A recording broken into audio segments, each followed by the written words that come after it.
वैष्णवी तू इथे येऊन का बसली त्याचं उत्तर पाहिजे मला. का बसले म्हणजे माहित नाही का तुम्हाला मी कमन बसले होती. इतक्या राग मला न विचारता कशासाठी आलीस मला हे सांग.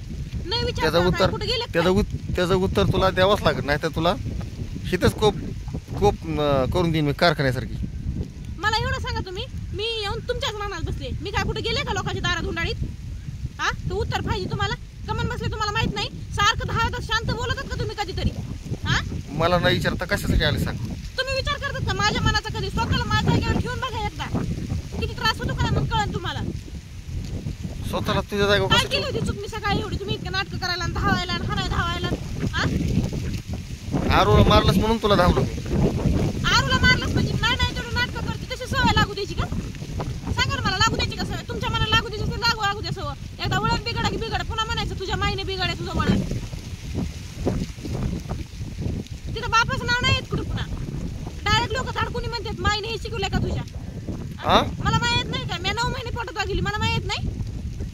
तुम्हाला एकट्यालाच माहिती का तुम्हाला लईच पूळ काय काय. पण जरा हिशोबाने मार लागतं. मग हिशोबाने मग सगळं लईच मारलं काय तिला मी.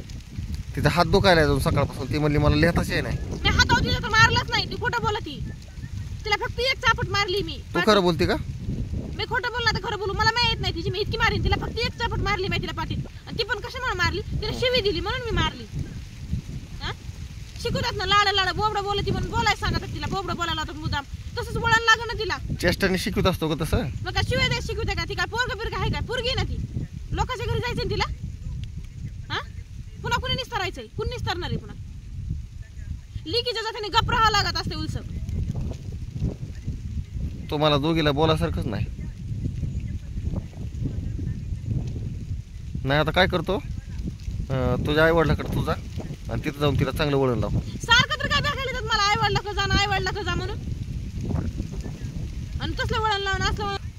आता तुला लय वळण चांगले ना तू काय कर तुझ्या आई वडिलाकडे तिला जाऊन चांगलं वळण लावून तुझं वळण तिला चांगलं नाव मध्ये घ्यायचं नाही. तुम्हाला सांगायला लागले मी लोखंडी साहेब. कारण का माझ्या आई वडिलांनी एवढं चांगलं वळण दिलंय की मला खऱ्याला खरं खोट्याला खोटं. तुम्हाला माहिती खोटं जर बोललं कुणी तरच माझा मस्तक फिरते. मी खरं बोलल्या कधी कुणाला भांडत नाही आणि माझी चूक असल्या मी नागपूर घासायला तयार असते तुमच्या पायावर हे लक्षात ठेवा. मी माफी मागते त्याच्यामुळे चांगलं वळण लागत तिला बी. तुम्ही राहा 2-4 महिने इकडे आता राहतात ना फक्त पुन्हा येऊ नका महाग. मग सारखंच भ्या घाली तर मला काय माझ्या मायबाला काही समान होत नाही काय. म्हशीला जड नसतात कधी अजिबात येत नाही एवढं लक्षात ठेवा. येतच नाही त्यांनी जन्म दिला ना त्यांच्यात हिंमत पण आहे सांभाळायची. बरं बघू आणि कुणाच्या दारात राहून खायची गरज नाही. माझ्या मनगटात बळ आहे 2-2 हातान 2-2 पाय दिले देवाने मी तगडा आहे काम करायला. कुणाच्या जीवावर बसून खायची गरज नाही. 9 वर्ष तुमच्या जीवावर बसून खाल्लं नाही आता खाईन काय बाप्पा जीवावर बसून.